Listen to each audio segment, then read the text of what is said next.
Bonsoir à tous, très bon dimanche dominical et excellente fête de l'Assomption. Alors, vous étiez nombreux à réagir. Alors aujourd'hui, nous allons démarrer une nouvelle vidéo. On va parler de la première femme présidente et de la fiction et de la réalité. On va s'inspirer des Américains. Nous aurons quatre parties. En première partie, comment la fiction incarne le rôle de la première femme présidente. Deuxième partie, quelles sont les forces et faiblesses si jamais cela arrive. Troisième partie, quel rôle joue la fiction? Et en conclusion, dernière partie, quel impact joue la fiction dans la réalité? Alors, je vous conseillerais de prendre une feuille et un stylo et bon visionnage. Nous allons passer à la première partie, comment la fiction incarne le rôle de première femme présidente. Depuis très longtemps, depuis de nombreuses années, fort bien, nous regardons toujours des séries. Et on a toujours l'habitude de voir des femmes au premier plan, des femmes présidentes. Notamment des femmes présidentes qui gouvernent une nation. Dans des séries politiques américaines, on voit toujours la femme au premier plan. Visualisez un peu la chose. Est-ce que, si on regarde la fiction, ça peut impacter la réalité? On se pose toujours la question. Quand on regarde des séries, on a toujours des femmes présidentes. Dans des séries dramatiques, notamment, ou dans des films politiques, et aussi dans des dessins animés, il y a toujours une femme qui est présidente dans ces genres de séries. Donc on se demande, est-ce que vraiment la fiction peut-elle impacter la réalité? Alors maintenant, on va se demander vraiment, est-ce que c'est vrai? Est-ce que c'est possible? Est-ce qu'il y a une coïncidence?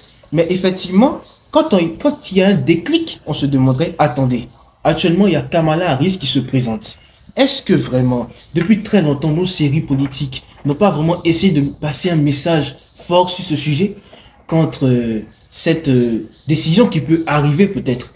Elle se présente et elle est vice-présidente, candidate démocrate au républicain Donald Trump. À présent, nous allons passer à la deuxième partie. Quelles sont les forces et les faiblesses si jamais une première femme incarne et arrive dans le bureau ovale? Nous allons passer à la deuxième partie. Quelles sont les forces et faiblesses si jamais cela arrive, si jamais une femme devient la première femme présidente des États-Unis?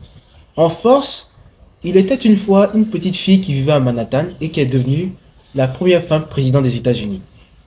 Réalisez, si des enfants de 5 ans, 8 ans, qui aspirent un jour devenir une emblème politique, qui voient déjà qu'une femme est déjà présidente des États-Unis, ça peut pousser dans leur esprit à se dire que il faudrait que moi, si elle est devenue présidente, il faudrait que moi aussi je sois présidente. Donc ça met de l'engouement. Ça fait que vraiment que ces filles-là sont vraiment déterminées à atteindre des objectifs. Notamment, on n'a jamais vu de filles dans certaines histoires de politique. Notamment, c'est rare de voir des filles s'engager en politique. Mais dans ce combat-là, si jamais elle s'installe, si une femme devient présidente des États-Unis, ça peut jouer un rôle essentiel, important. Et ça va vraiment être le rêve américain de certaines personnes. Bon, notamment, nous passons maintenant aux faiblesses. Nous avons ici plusieurs faiblesses. Déjà, une première femme présidente des États-Unis qui arrive à la Maison Blanche avec sa famille, elle sera scrutée par les médias. Les médias vont scruter tout ce qu'elle fait. Son temps de communication, son message, son appel à la nation, son discours, tout sera scruté. Et surtout, elle sera suivie matin et soir par des médias qui vont la scruter. Tout ce qu'elle va dire, ses erreurs, ses fautes. Et éventuellement, une femme présidente ne s'entend pas toujours avec les membres de son cabinet. Ça se voit toujours. Quand elle veut prendre une décision, le cabinet s'interroge. Quand elle veut prendre une décision, le cabinet n'est pas vraiment sûr. Quand elle veut prendre une décision, les gens se disent qu'ils sont réticents. Même au niveau de la sécurité, quand la présidente veut sortir, la sécurité ou bien les membres de son service rapproché hésitent ou se disent qu'on n'est pas vraiment sûr du lieu. Alors ça peut être aussi une faiblesse. Et surtout, la famille de la présidente sera surveillée. Au fait moindre et geste, les médias seront les premiers à entendre ce qui se passe. Donc, ça peut être aussi un facteur ça peut être un facteur aussi à ne pas négliger. Nous passons maintenant à la troisième partie. Quel rôle joue la fiction? Nous passons maintenant à la troisième partie. Quel rôle joue la fiction? Et bien évidemment, depuis de nombreuses années, depuis très longtemps, depuis fort bien longtemps, on a vu des séries. On a vu que dans ces séries-là, il y a toujours une femme qui incarne le poste de président des États-Unis. Est-ce que la fiction ne veut pas nous faire passer un message à travers ça? Fort bien, peut-être que oui. Parce que dans plusieurs séries américaines, on voit toujours une femme qui est présidente. C'est rare de voir une femme vice-présidente. Ça dépend, de facto. Mais la femme est toujours placée au devant de la scène par le poste de présidente. Elle prend des décisions. Elle est toujours là à se dire, il faut que les États-Unis, patati, patata, tatata, tatata. Mais est-ce que la fiction ne nous met pas à l'épreuve? Est-ce que c'est pas un message qui veut nous faire passer? Est-ce qu'ils se disent pas que si on a toujours mis des femmes présidentes, c'est pas aujourd'hui, si on a toujours mis des femmes présidentes dans nos séries, est-ce que vraiment c'est pas un message qui veut nous faire diffuser, qui veut nous faire montrer, pardon, à la réalité qui peut arriver? Ça peut être possible. Ça peut être vrai que peut-être que le 5 novembre prochain, peut-être que le 5 novembre, il peut y avoir une femme qui peut diriger la Maison Blanche. Tout peut être vrai. Il n'y a pas d'incertitude. Tout est possible. Mais il faut y penser. Il faut y penser parce que depuis très longtemps, ils ont utilisé un ton politicien, un ton, on s'est mis dans la peau d'une femme, on a utilisé un ton plutôt de politico et on a mis toujours la femme devant. Dans une série, une femme présidente. Dans une série, une femme présidente. On ne cherche pas à comprendre quel message veut faire passer. La fiction, c'est fictif. Mais la fiction fait passer toujours un message important. Toujours, mettez l'oreille et vous verrez toujours un message important. Bien, nous passons maintenant à la dernière partie de la conclusion.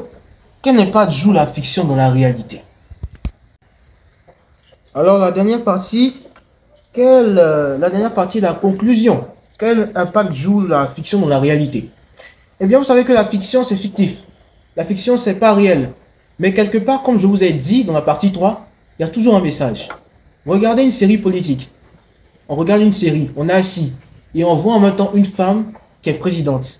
Elle dirige une administration et un pays. La fiction fait passer des messages diffusés. Et c'est scruté. Les messages sont scrutés et passent à l'info, comme une caméra qui envoie un message au réalisateur. Notamment, on a plusieurs fois vu des séries politiques de 2016 jusqu'à aujourd'hui, des films européens, américains, sud-africains, où on met toujours des femmes devant. Est-ce que ce n'est pas un message qui nous passe? Ça doit être un message simple, parce qu'aujourd'hui, le rôle de la femme en politique est avancé. Le rôle de la femme en politique est scruté.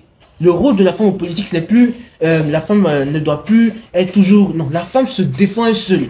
Elle se bat. Et qu'est-ce qui ne prouve pas qu'un jour, la femme peut être la première femme à diriger les États-Unis d'Amérique? C'est possible. Puisque depuis très longtemps, depuis des temps jadis, la fiction dégage des messages scriptés et des messages qui sont scrutés. Notamment dans des séries politiques, on voit toujours des femmes présidentes, des femmes qui prêtent serment devant la Bible, qui sont des présidents des États-Unis, qui gèrent une grande nation. Ce qui veut dire que si on prend du recul, pour certains, comme moi, si vous prenez du recul et que vous regardez de loin, vous allez voir que la fiction qu'on vous montre, ce n'est pas du jeu. Ce n'est pas un cinéma de western. Mais la fiction a quelque part une réalité cachée. Si on nous montre des femmes présidentes américaines dans des séries, ça veut dire qu'ils font travailler notre imagination pour dire qu'un jour, il faut se préparer à cela. C'est ce que je voulais vous dire aujourd'hui. Pour terminer cette vidéo en douceur et en beauté, visualisez une chose.